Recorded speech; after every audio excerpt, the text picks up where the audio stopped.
Chimabaw.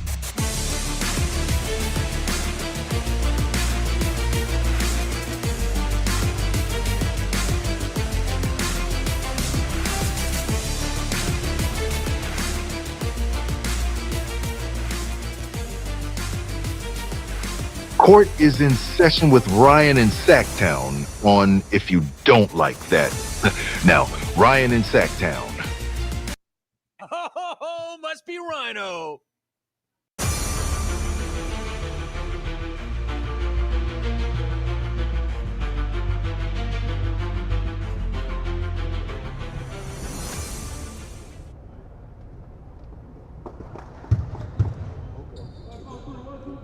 What's up, everybody? Welcome to my home, away from home. Taking the King's Court on the road. Fox Sports Studios, Sacramento. It's happening. How's everybody doing? Sorry about the camera angle. Best I could do. But basketball is back. Are you excited? Kings, Raptors tonight. Yeah, it's preseason. It's basketball, though. It's what this city lives for the most part. The city is kind of foodie. A lot of foodies around here. I'm a foodie. Not going to deny that. Not sure about a city of trees. A lot of trees. Most beautiful time in Sacramento. Certainly corresponds, though, with basketball season for a reason. 7 o'clock tonight. Want to take your questions? Are you going to be watching tonight? I'm not sure how the Kings are running it. I meant to check that before the show. I know last season, preseason games were on the website. Select ones were that weren't going to be broadcasted. And you can log in, and there's a geographic tracker. I believe it gives you 100 miles within the G1C to be able to watch it there on the website. So we'll check that as the show goes along. I was at Shootaround this morning at the building. It's a fun vibe right now. These guys have seen the daylight. And when I mean the daylight, a little door that's cracked at the end of the hallway, it's the fact that they have now turned the corner from training camp, and it is now the preseason. So first time you're going to get to see Nick Clifford put on a Kings jersey in front of this crowd. He is excited to be in front of you. I asked him about that today. We've got sound from Keegan Murray at Shootaround. We've got sound also from Neek. We'll get to it here in a few minutes. Raptors roll in with a decent team. I mean, look, nothing that's going to blow you away. Jakob Hurtle, game time decision. Interesting. Scotty Barnes, certainly their franchise player that they're looking to build around. Brandon Ingram, a guy who was discussed here in Sacramento throughout the last couple seasons. Emmanuel Quickly, R.J. Barrett. So it'll be a good test. These guys have also been going up against each other. You got to understand the month of September. The month of September is really go time. It's when the guys come back to Sacramento and they start doing open gyms. They've been running against each other now for just about 5.5, 6 weeks. Now they get to go against another team. Now, conversely, that team has been doing the exact same thing. So that team's going to be ready, and that team in the Raptors is going to be excited about playing somebody else, anybody else. But what are your expectations for tonight? What are you hoping to see? And let's keep this in perspective. It's the first preseason game. If Neek comes out and looks like SGA, take it with a grain of salt. If the Kings come out and they look awful, take it with a grain of salt. I don't expect that. But with the number of preseason games down from 8 to 4, that now means that Doug's got to take these things a little more serious. And certainly some guys will get a look at some point. Doug said yesterday that he plans on playing the starters, which I like. Why not? My guess is you're going to see the starters in the first quarter and the third quarter. That would be my assumption. But I'm going off of the past couple of years. New coach, new training staff, or not new training staff, but new coach, new system, full training camp under Doug Christie. What's up, everybody? Andrew, thanks for being here. Let's go. Kings. Wife and I will be there. Sweet, Andrew. I will be there as well. Be beating feet from the studio once we finish the Grant Napier show, which means, by the way, make sure you tune in 3 to 6 o'clock. And what's up? Why aren't we picking up the phone lines? Pick up the phone and lob us a call. 916, not right now, 3 to 6 p.m. 916-779-0929. What's up, AP? Rhino, what position do you see Neek playing? Doug has said 1 through 3. 1 through 3 is what Doug is saying. Now, we keep hearing 1 more and more often. Doug said that he believes Neek can play it, but he probably would also have a primary ball handler on the floor with him. We're not going to learn these things in one night. We're not. But this is the first time, again, they're going up against NBA competition besides themselves. So, it's the little things I'm looking for. I'll talk about Neek a little bit more when we hear from him or after we hear from him. But the one thing that stuck out to me, because we've talked about the uphill climb for this team just right off the bat, the schedule.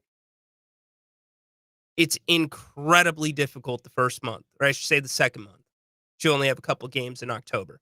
November is brutal for this team. In order for this team to be able, Peter Anderson's going to hit that in the chat, I promise you.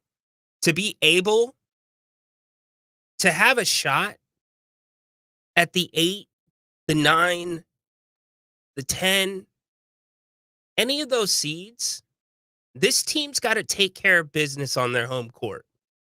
Something that they have not been able to do. Good point, Dorian. No injuries. I agree with you. That is a win. That is the most important thing of tonight. No injuries. This group has to win at home. Doug Christie today, wrapping up Shootaround. Can't say what he said exactly, but he made it really clear, this is our home. Nobody comes into our home and kicks us around. Nobody. Our families are in the stands. This is our home. Protect it. Loved hearing that. The other thing the Kings have to do, and we're getting down the road here, they've got to take care of their games against the East. Period. End of story. Keegan Murray, big year for him this year. Huge year. Got to figure out what you have with Keegan. Keegan had some media availability with us after Shootaround. Zach LaVine came in, had some fun with it as well. Here was Keegan's media availability after Shootaround. I feel like in training camp we've had good spurts, so it'll be interesting to see how it looks against another team in this environment. How much, to that point, how much is you guys tired of beating up on yourselves a little bit? Yeah, I think with every training camp, especially when you don't have a preseason game, within the first 4 or 5 days, it kind of gets a little long, but this is one of those where we've had a week just going up against each other and things like that, so I'm sure everyone's sick of seeing each other, but I think everyone's excited to go out there today. For preseason, how much do you cater to what your opponents have going on compared to just trying to get your own guys as things rolling? Especially the first game, you just want to focus on yourself, be able to look back and get better when you watch film the next day. And I think if we play hard. We'll have things to look at and get better at. So, How many shots are you going to shoot tonight?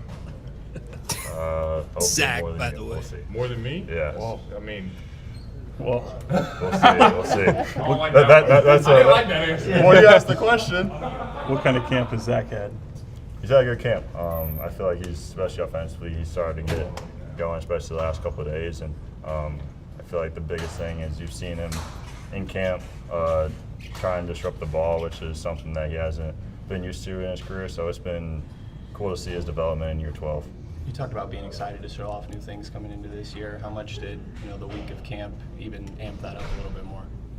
Yeah, I feel like I had a good camp the last week, especially the last couple of days, and I think everyone's just excited to hopefully put together a good season. Obviously, there's a lot of things being talked about and stuff like that, and obviously us not making the playoffs. So we're excited to just figure out how to put things together, especially early on in the season, because if we can do that early on, then we'll have a good year. Keegan, how much does your mindset change now that the season is getting underway, at least the preseason coming out of camp now?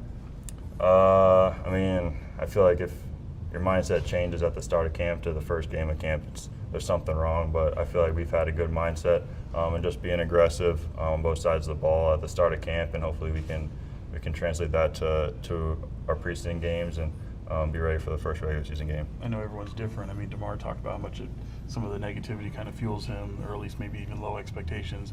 I don't get that sense from you, but has that ever been a part of who you are, kind of start fueling off of some of that? Still getting motivation used to the material? camera, by the way.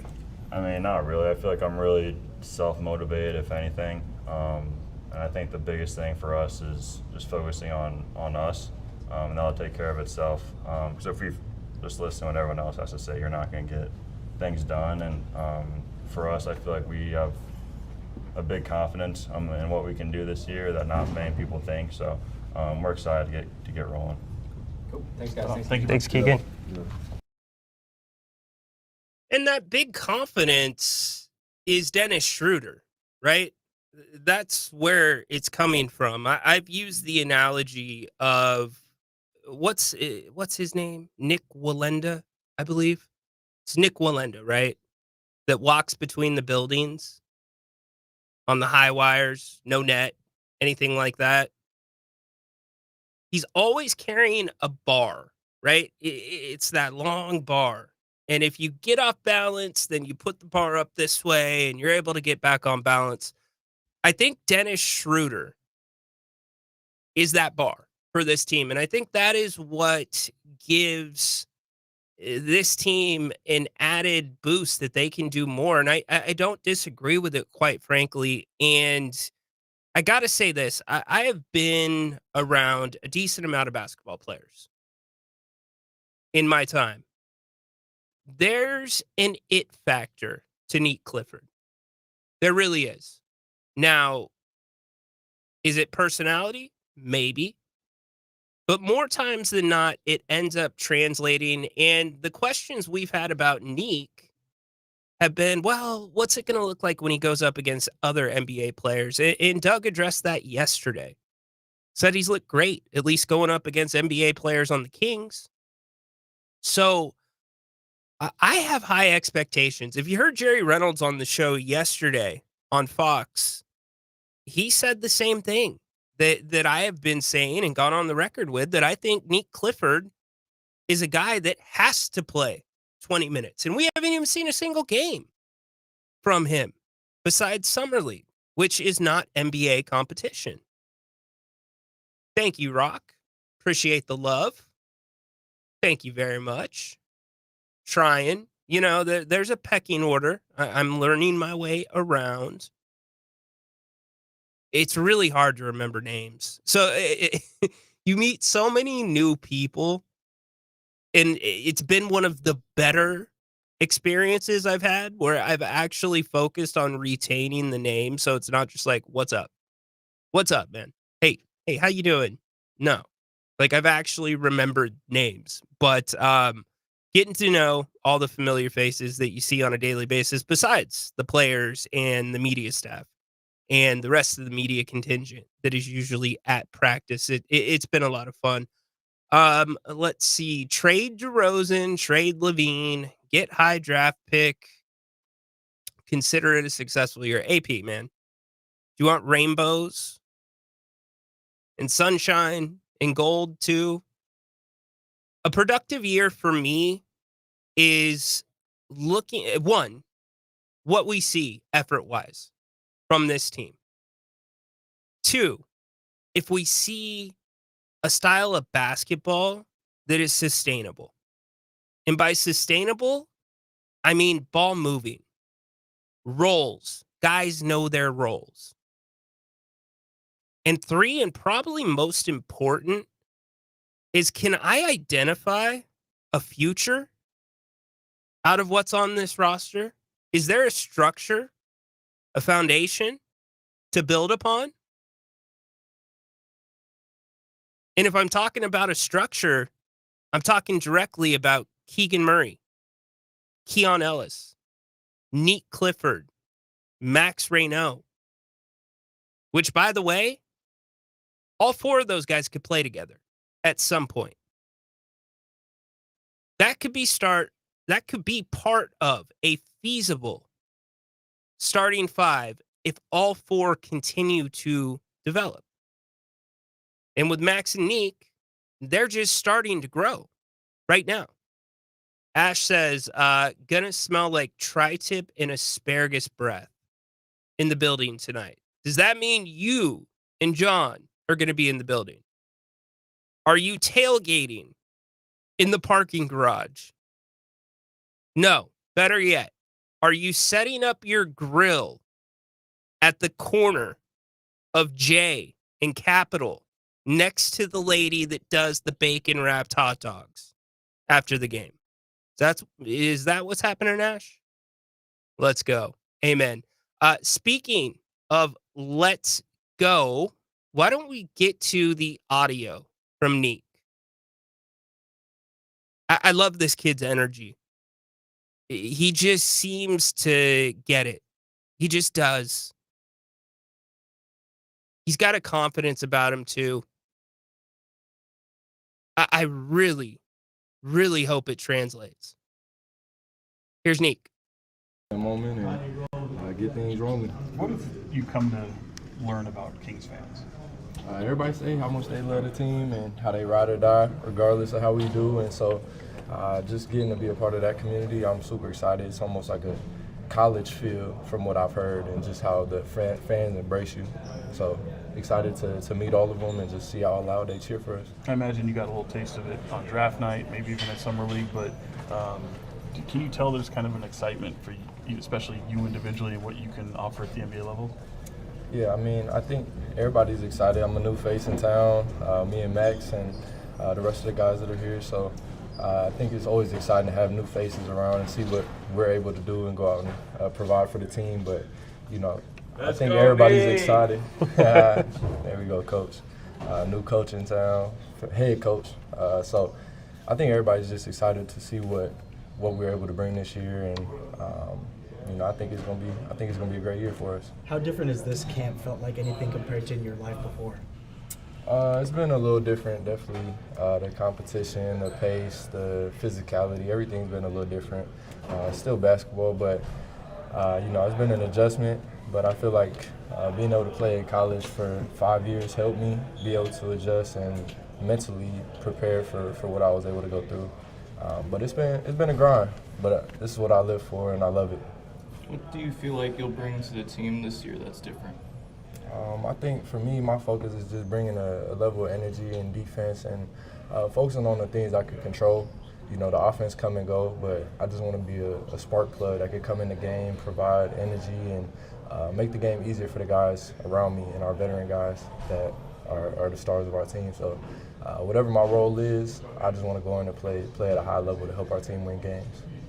Yesterday on the radio, you were talking about DeMar, and I think you were like, he's headed into year 13 or something like that. For what it's worth, it's 17? 17, yeah. I downplayed him.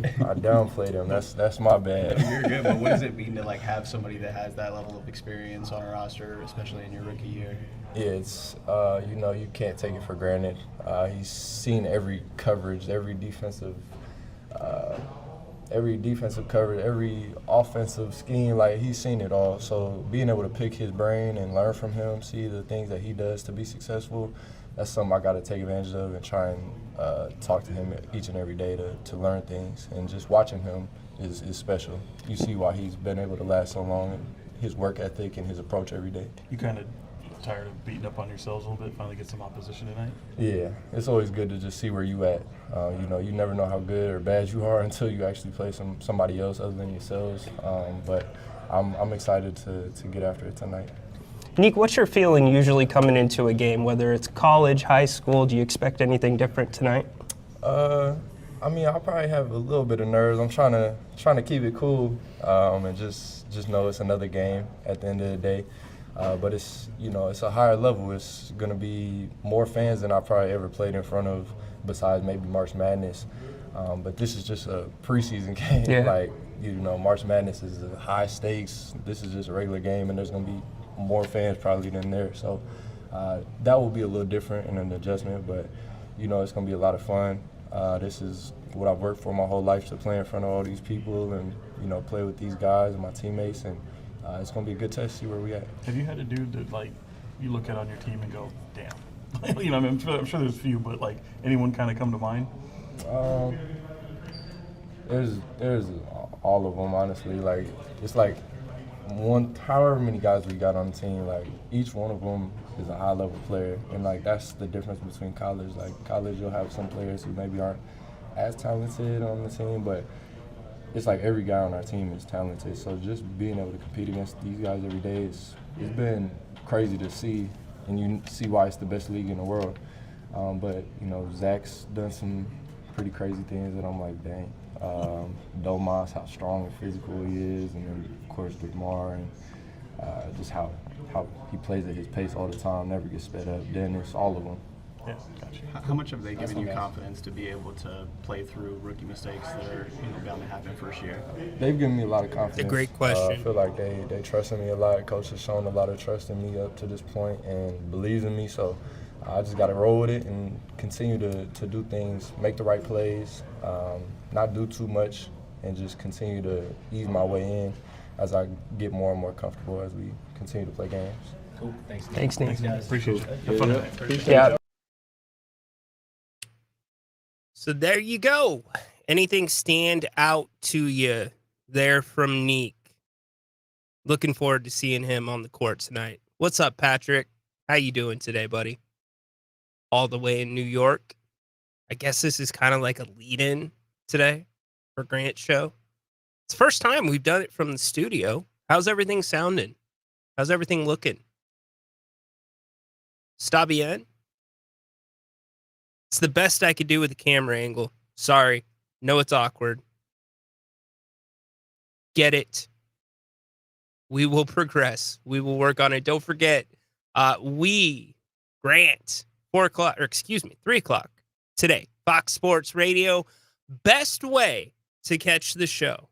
Streams live on YouTube. You got to go follow the Fox Sports Radio Sacramento YouTube channel. But best way to catch the show, the app. Make sure you download the Fox Sports Sacramento app. You can get it in the Google Play or Apple stores, completely free, no geographic boundaries. You can listen anywhere. And if you can't catch the show live, no problem. It's being temporarily hosted on Grant's podcast platforms. That will be changing here in the next coming weeks as Fox is transferring to a new host company-wide that will host every podcast that comes out of Fox. So we are working on that as we speak, but looking forward to 3 o'clock. Going to be a fun show. Make sure you join us. I believe today we have Chris Landry. Do we have Landry today? No, I think Chris is tomorrow. Olden Polanese will be here, or not here. He'll be on the show today. So that'll be good. Sounds fine. Sounds and looks great. Flores, you haven't noticed that I'm in the studio? It's funny. Love the audio and video you're capturing as well. Thanks, Ash. Yeah, I'm trying. I'm learning on the fly. Technology is crazy. Not that I need to tell you that. We all know it. But the tech, if you have an iPhone, a newer iPhone, the footage you can capture on that is so good. Everything I'm shooting is on an iPhone. Now, the secret is what kind of gimbal are you using?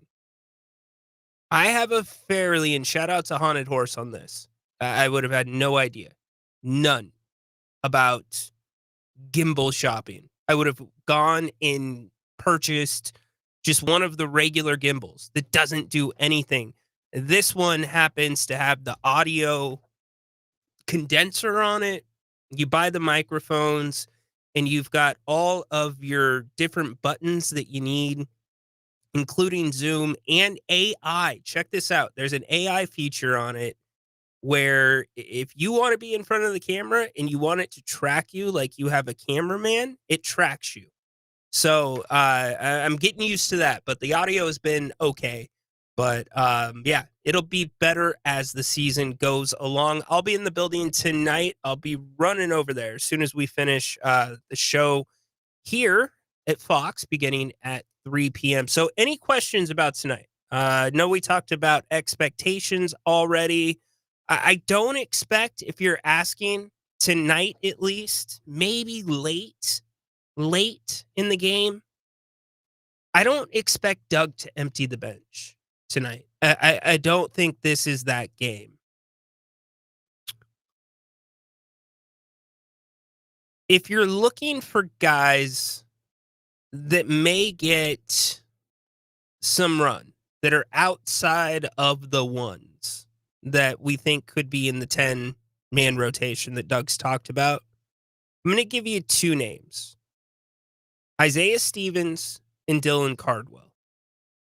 I think those two may have done enough in training camp to get a look. They're both two-way players with Stockton, but those would be the two that I would circle. Isaiah is a true point guard. He's pesky. He does what Doug wants defensively. He's a facilitator. Dylan Cardwell, he's got a heck of a body on him. Zach LaVine talked about him being just kind of like that enforcer out there. In fact, Zach said, if I'm on the floor, like I want him next to me as my enforcer. So he is stood out a little bit in camp for the rooks and the two-ways. Would not be surprised to see him. And I could be wrong. Doug might empty the bench tonight. I don't think McBuckets plays tonight. As much as I love Doug and as good as he is for this team off the court and in the locker room, I don't think Doug will see the floor tonight. I don't think you need Doug to see the floor tonight, right? Doug's been in the league. This is, don't quote me here, right around his 13th year. He doesn't need it. What he does is specialized. It's timeless. It translates. It's getting open and shooting threes. It's hunting shots. Now, I think that's where a lot of the attention is going to be tonight with Keegan Murray. It's how many shots, because Doug put a number out there on media day. He said 10 shots or 10 threes, excuse me. I think 10's too many. Jerry Reynolds does as well. Grant does as well. I don't think Doug meant 10 threes. I think maybe that got away from him. Happens to all of us. Unless Keegan's on a burner, then you give him 10 threes. By the way, baseball, 2-0 Detroit right now. Or excuse me, 2-0 Seattle. Now 3-0, top of the fifth. Just got a double. Cal Raleigh, it looks like. Maybe not Cal. I don't know. But how about Aaron Judge last night? Was that like an all-time gif of him hitting the home run and then walking through the dugout, knowing exactly where the camera is at, pointing at it, staring at it, turning his back, and then giving it one of these, the double back. He gave the Undertaker to the camera. All-time gif. All-time. Promise you. It's going to be up there with Derek Jeter's son putting the 2 cap up, especially if the Yankees are able to come back. I expect the Yankees to push it to a game 5. That's just me. And I don't know much about baseball. I just get that feel it's going 5. Now, anything can happen in Toronto. And the way Toronto has been scoring, they got 2 early ones last night. It's been a high-scoring series. So, Kings Raptors tonight. Anybody else going out to the game? Andrew's going to be at the game. I'm looking forward to it. You know, I do have to say this. I want to add this in really quick. Grant has talked about no other team would have interviewed Doug Christie for a head coaching job this offseason if he was available. And Grant's talked about he hopes that Doug really embraces this and does it his way, as opposed to being influenced by people above him. I got to say, for being at training camp every single day, shoot around today,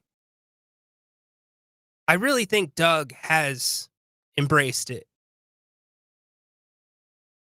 Everything we know about Doug Christie as a player, how much he loves this city, he is trying to bring that across. And one of the things that's most important to us as Kings fans, and I say us because I'm going to take myself out of this seat and I'm going to put myself in your seat because I grew up a Kings fan. It's seeing effort. It's the blue collar stuff. Cool, big dunk. We'll come out of our seats. But when Keegan Murray chases Steph Curry around for 23 seconds on the shot clock, we're coming out of our seats and we're giving him a standing ovation. It's that kind of stuff. And I really think Doug Christie personified is getting across to this team. Now, the other side of that, what he's asking of this team, it's a hard ask. It's a very hard ask. Not only is it a hard ask, you need multiple things to be happening on a consistent basis. You have to control the controllables. You can't pick up 94 feet if you are not making shots and you are not getting to the free throw line. If those two things do not happen consistently, it just doesn't work. Now, back to the hard ask. You're asking guys to play an all-out style, which is fine. I love that. That's who Doug Christie is. That's who he was. He understands what the KINGS across your chest means to this city. You heard it from Neek. Neek's getting it already, and he hasn't even played in front of this fan base yet.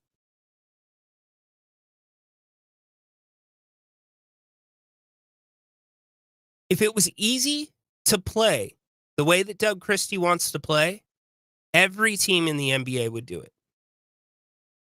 Now, let's wrap this up here.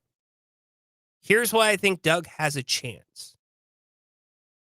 It's because you have some of the right ingredients to do it. The backlog of guards, which if we're sitting here in April and all of those same guards are on the roster, I would be shocked. Because this team needs to get bigger. Ultimately, they've got to get bigger. They're not big enough. That's why there is such a premium right now on speed, on being the best conditioned team in the NBA, playing fast, because it's how you counter size. But I think some of that's there. Now, you can't play everybody. He wants to stick to 10. I did not think that was super feasible. Jerry Reynolds says it is. In fact, Jerry thinks you can't really go beyond that. But other than what Dorian said, no injuries, that is number one. That is paramount. Because after you play Phoenix to kick off the season, you're at Phoenix, you're home for Utah and the Lakers. Here's your stretch. You're at OKC, you're at Chicago, you're at Milwaukee, you're at Denver, you're home to Golden State. And then you start 3 games in 4 nights that includes Oklahoma City, Minnesota, and Denver. You can't have any injuries. You need a full roster. But beyond that, it really is Dennis Schroeder's approach to the game. As the quarterback, as the point guard on this team. He was brought in to be the facilitator. He was brought in to make the passes the other guys didn't make last year. His IQ is through the roof. His grittiness is awesome. I think it was Zach LaVine that said he's one of those guys that you want to have on your team. So I like all of that. It pushes guys back closer to playing their natural positions. You're wasting Zach LaVine's talents if you're asking him to bring the ball up the court. So now you don't have to worry about that. Zach can get back to running the floor and get into corners and getting quick shots. But also, Dennis's IQ, I think, is there enough to know if the team is getting off balanced in terms of pace. The game's slowing down too much. I think Dennis will, I hope Dennis does change that. He puts his foot on the brake. And I hope that grittiness that we've seen between him and Malik Monk, and I asked Dennis about it earlier in the week, sometimes that's contagious, where you're just jawing back and forth. I hope that edge bleeds down, because that is actually, we want to think about classic Doug Christie. That was part of Doug's game. So I guess it does make sense that they circled Dennis Schroeder as the point guard that they wanted to have. What's up, Zach? How you doing today, buddy? What is the difference with everyone being so hyped with the Dennis Schroeder and when we had Fox? They're completely different players. Zach, you know that. You're a guru. They're completely different players. Dennis is a true point guard. De'Aaron Fox is not.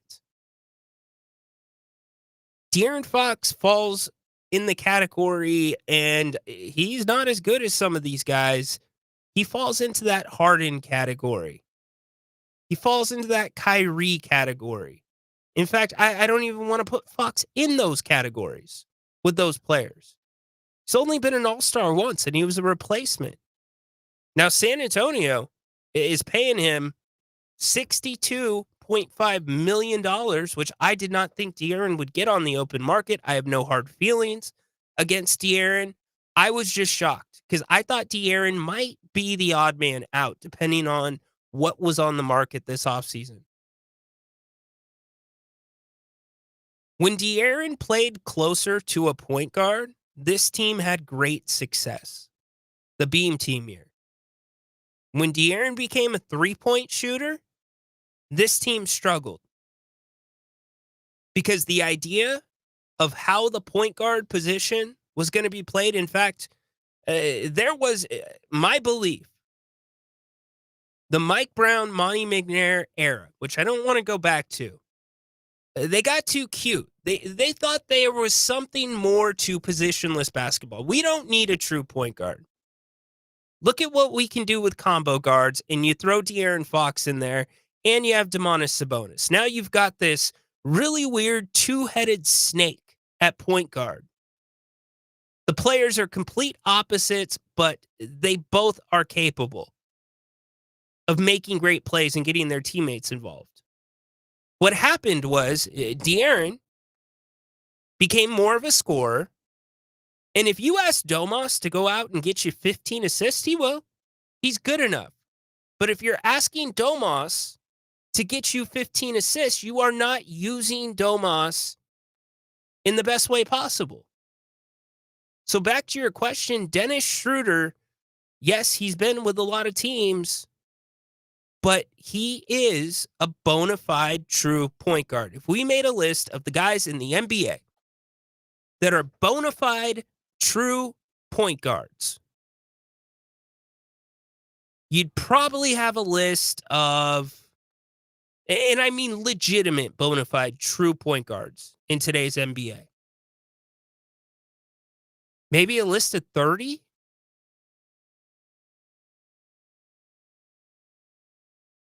So that's what the balance is. And quite frankly, who's going to be the backup point guard? We kind of talked about it at the beginning of the show. Grant and I discussed this on the radio. We think in terms of need for this team, the first priority, and we haven't seen him play a game. I am excited to see what this version of the Kings looks like. You get your first taste tonight, first preseason game at home versus Toronto. But if we're evaluating the roster, the one thing that sticks out is size. I spoke to somebody that's in the front office, and that's exactly what they passed along. The worry is size. And I think after that, unless Keon Ellis, unless Neek, unless Devin show the ability to be a true point guard, I think you need another true point guard behind Dennis. It just with the style that Doug wants to play, you need that type of point guard on the floor. Was the team not that hyped with Fox being the point guard? I have no idea. I don't know. I can't say, Zach. I just think I think De'Aaron, I don't like rehashing all of this. It's old stuff. I just think De'Aaron, it was not worth it every night to get the ball in the paint and take that kind of punishment, especially with an undersized center. I think De'Aaron shows longevity in terms of deciding, I'm going to do more of a 3-ball game. He played the longevity game.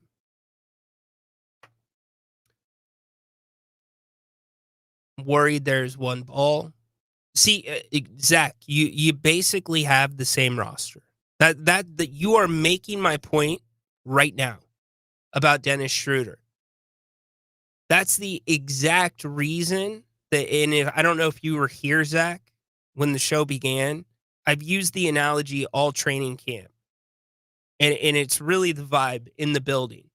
That last year, that team was walking a high wire because they were completely off balance, and they were walking that high wire without one of those pulls to balance yourself out. And that pull happens to be a point guard. Now, if this doesn't work with a true point guard, then you know this does not work. These combinations are not a fit. That's why I think this is a very, very interesting time to pay attention to Kings basketball. Flores, I think DeMar should get the backup point guard. Yeah, I don't. It slows the game down too much.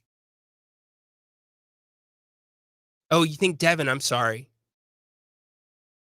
Yeah, look, with what we've seen, and we haven't seen a ton of 5-on-5, but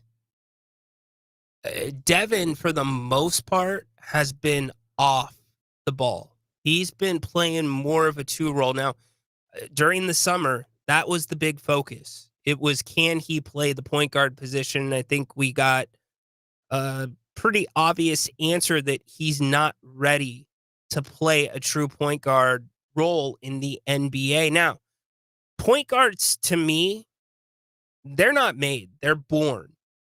You can't turn somebody into a point guard. You just can't. There's just intangibles. There's mental alarms. There's attention to detail that you either have or you don't. Type A, type B. Things of that nature. And quite frankly, it's not really fair to Devin Carter because he wasn't drafted to be a point guard. Devin was drafted to be a combo guard. Defensively, for what Doug Christie wants to do, he is, and by the way, we have heard great things even before training camp started about Devin when the guys were playing in September. We heard some great stuff that he was looking really, really good and shooting the ball well. But what can he give you offensively? I just don't know if Devin Carter is the first, the second, the third. Well, actually, I do know he's not the first. Defensively, he can rebound. Defensively, he can change the tempo. He can get into your grill. But offensively, with the second unit, he's not the first option. He's probably not the second option. Is he the third, the fourth, the fifth? That's what training camp's for. It's what the preseason is for. It's something to pay attention to. Now, we can pay attention to it tonight. I will be. You should be. But I wouldn't read too much into it. Doug Christie's rotation tonight, very likely, will not be the exact rotation he rolls out on the 22nd at Phoenix. Might be close. Training camp, preseason games, those are for coaches too. And remember, they only get 4 now. They don't get 8.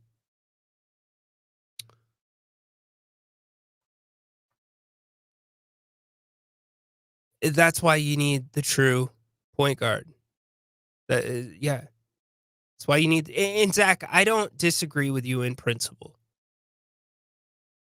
In a perfect world, there probably is a better way to balance out the shot distribution with your rotation. But you can't do it with the personality. And personalities is not fair.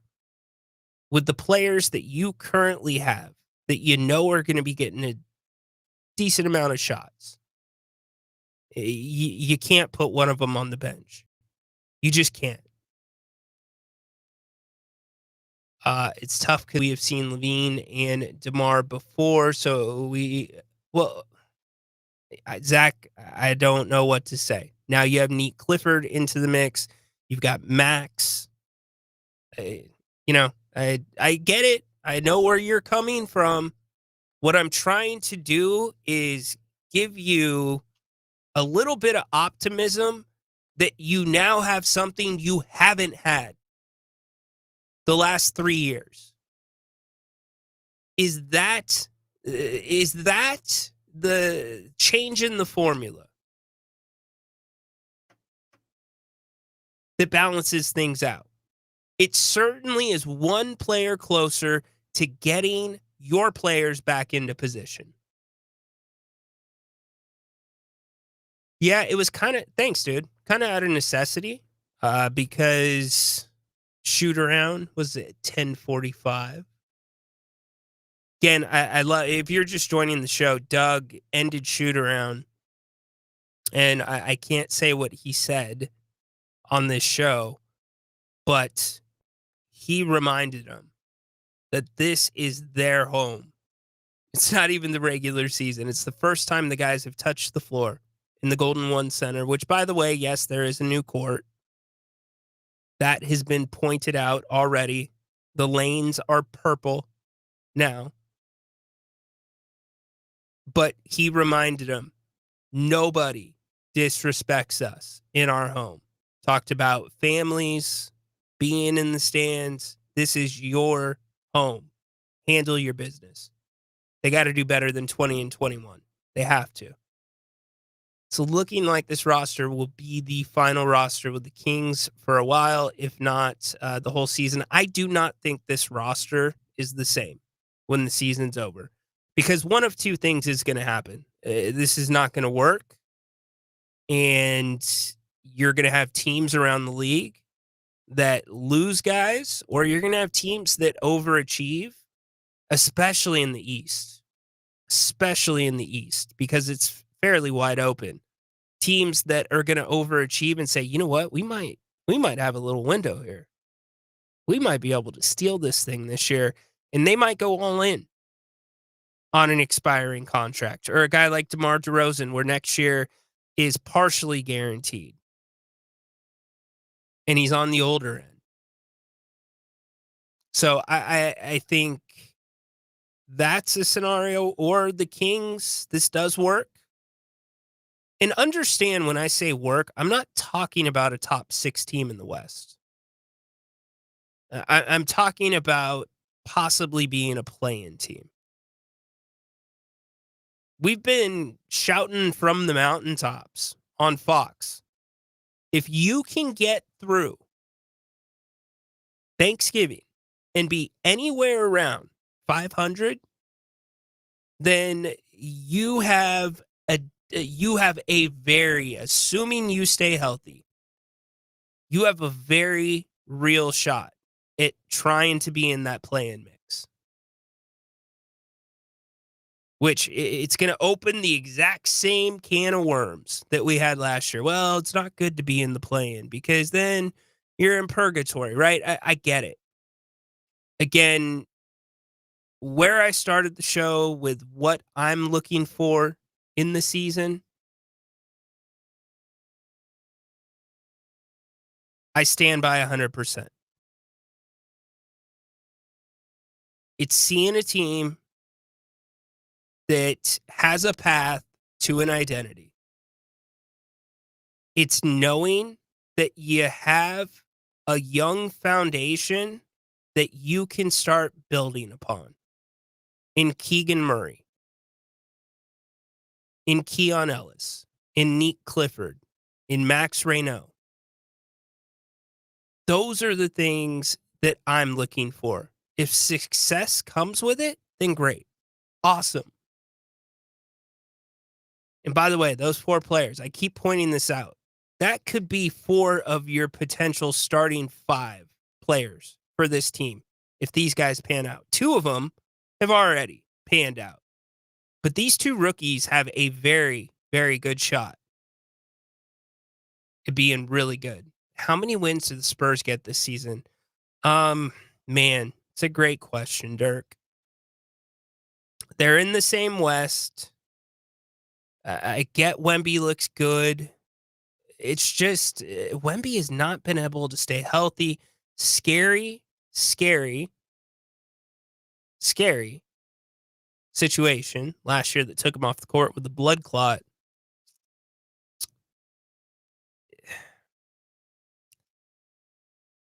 I think the Spurs are right around. Somebody do me a favor. I'll give you a number right now, but I'm curious what the Vegas number is. I think the Spurs are right around 44 to 45 wins. That's what I think. knowing that Wemby's going to miss some time at some point, I think they're around 44 to 45. I'd be interested to know what the Vegas number is. A path to an identity is an interesting phrase. Scott Perry has laid out that this is a building year. He's not pulled any punches with that. And I'm okay with that. I'm giving Scott Perry the same grace that I would give anybody that's coming in year one as a general manager.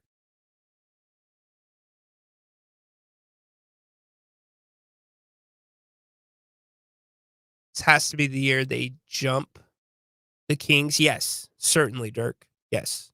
Here's my take on San Antonio. I've said it since De'Aaron got the big contract. San Antonio is betting that they will win a championship in the next 3 years. Their timeline to win a championship is the next 3 years.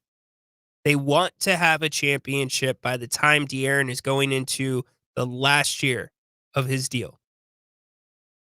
They're all in on it.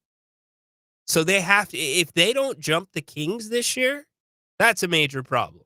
It's a massive problem. What are your top 2 questions for this team that are not is a true point guard can help? Let me try to, okay, what are your top 2 questions? Okay, that are outside of the point guard, Zach, if I'm understanding this right. My next question out of the point guards, Keegan is one of them. Keegan has to be Keegan. And my second question is the front line. What Doug Christie's rotation is going to be there? The feeling that I'm getting is it's going to be Eubanks backing up Sabonis. And Isaac Jones, and Max Reynaud, they're going to be battling for the minutes at backup 4. I think ultimately what's going to happen, because IJ can play a little bit of 5 in spots. IJ is extremely athletic. He's been working on his 3-point shot. The Kings have been pushing him to be a little bit more of a 4. I think what will eventually happen is, and it's going to rotate depending on matchups and who you're playing. I think a lot of the minutes, and this is where my question is the backup 4 minutes going to be, once we get 30, 40 games into the season, predominantly Max Reynaud? Peja Stojakovic thinks he is ready to contribute right now. And watching him in the 5s, he's efficient with his movements on offense. His head is almost always up. His basketball IQ is through the roof. Defense, he's gone up against Sabonis a decent amount, and he hasn't been shoved around, so that's been impressive. But if you put Max at the 5, teams are going to attack him. So I think eventually IJ and Drew are going to be mixing it up for minutes at the 5. Because if this team wants to play fast, they both can do it. But IJ gives you more rim protection than Eubanks gives you. So those are my 2 big questions right now. Because the size of this team is the worry. That is the gaping hole. And the organization is well aware of it. How about you? What are your guys' questions? I'm not putting the rookies in there because I'm fairly convinced. I said at the beginning. In fact, why don't we do this? We're going to wrap up here in a second. If you weren't with us earlier, here was Shootaround. Here was Neat Clifford. We had a few minutes to speak with A him. moment and get things rolling. What have you come to learn about Kings fans? Everybody say how much they love the team and how they ride or die, regardless of how we do. And so, just getting to be a part of that community, I'm super excited. It's almost like a college feel from what I've heard, and just how the fans embrace you. So excited to meet all of them and just see how loud they cheer for us. I imagine you got a little taste of it on draft night, maybe even at Summer League, but can you tell there's kind of an excitement for you, especially you individually, and what you can offer at the NBA level? Yeah, I mean, I think everybody's excited. I'm a new face in town, me and Max and the rest of the guys that are here. So I think it's always exciting to have new faces around and see what we're able to do and go out and provide for the team. But, you know, I think everybody's excited. There we go, coach. New coach in town, head coach. So I think everybody's just excited to see what we're able to bring this year, and you know, I think it's gonna be a great year for us. How different has this camp felt like anything compared to in your life before?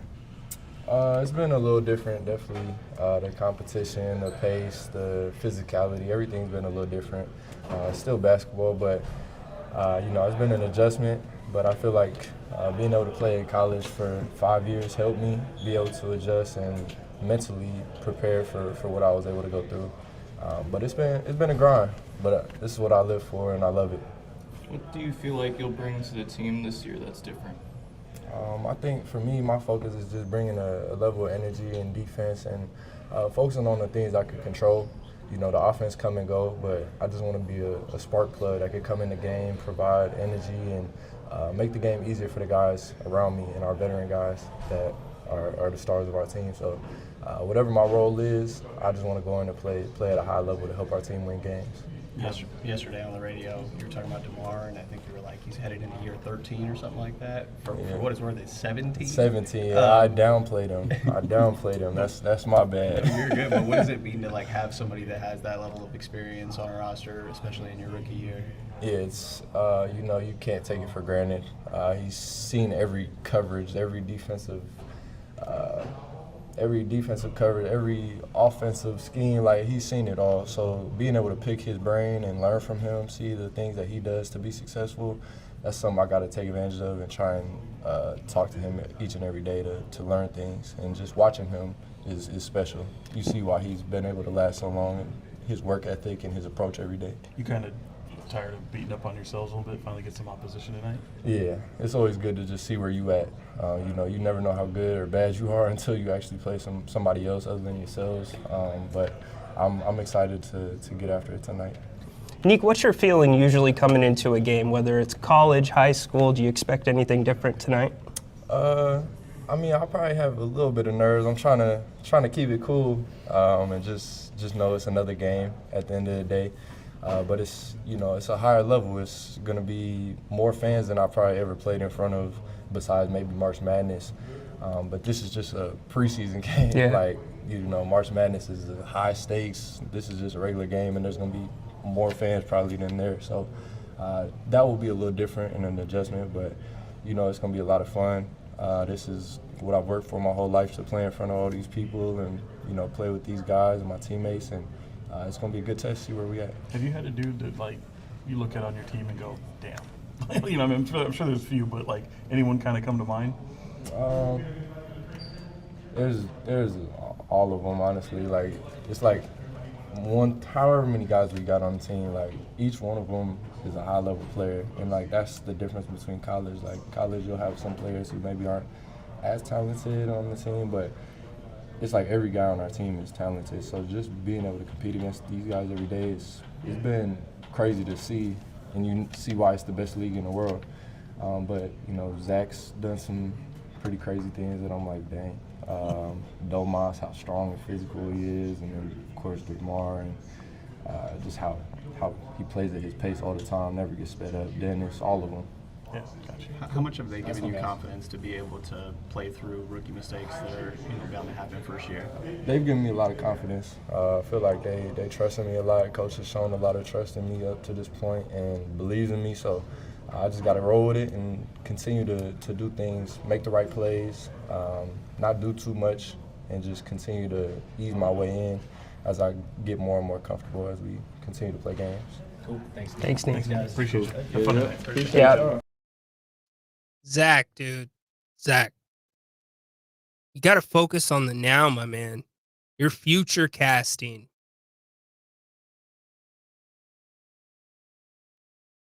We're already talking about the trade deadline and trading Sabonis before game 1 of the preseason. I'm not opening that can of worms. I respect your questions because they are your questions. They just don't happen to be mine at this point. All right, so we're going to get ready to wrap up. Grant will be on the air in just under an hour. Fox Sports Radio, 104.7 FM. KSAC. Best way to listen is on the app. Go get the app. You can go get it in the Google Play Store. You can also get it in the Apple Store completely free. No geographic boundaries. You can listen from wherever you might be. Kings Raptors tonight. Kings a 1.5 point favorite in this one. So take it for what it's worth. I don't know how you really put a line on a preseason game, but not my thing. If you want to watch the game, here's your options. Kings.com. That's your first option. Remember last preseason, it was synced up with the G-Man doing the call. So Kings.com last season, I don't know if it's going to be the same this season. You had to be within, I believe, 100 miles of the Golden One Center. Maybe it was 50. I think it was 100. 99% sure it was 100 miles. So you can watch the game at Kings.com. Also, NBA League Pass will have the game. Now, if you've never signed up for NBA League Pass, you might be able to get a free preview. Time that the right way, though. So maybe it runs through the preseason, or at least a couple of the preseason games. And then also on the Sports Network. So those are your three options. Kings.com for most of you is going to be the way to watch the game. I will be at the game, so I'll give you some updates if you're not watching. Be live texting that as much as I can. And after the game tonight, Napes is going to be on. I will join him as well from the G1C, probably audio only. But Grant will be on after the game tonight to talk about what we saw. And again, don't put too much into it. If it's good, don't put too much into it. If it's bad, forget who said it, Dorian. No injuries. That's what you're hoping for. That is a good night if you are the Sacramento Kings. Hey, appreciate all of you. Make sure, again, come back with us, Grant, 3 p.m., right here in about 50 minutes. Fox Sports Sacramento. Go Kings, light the beam. We out.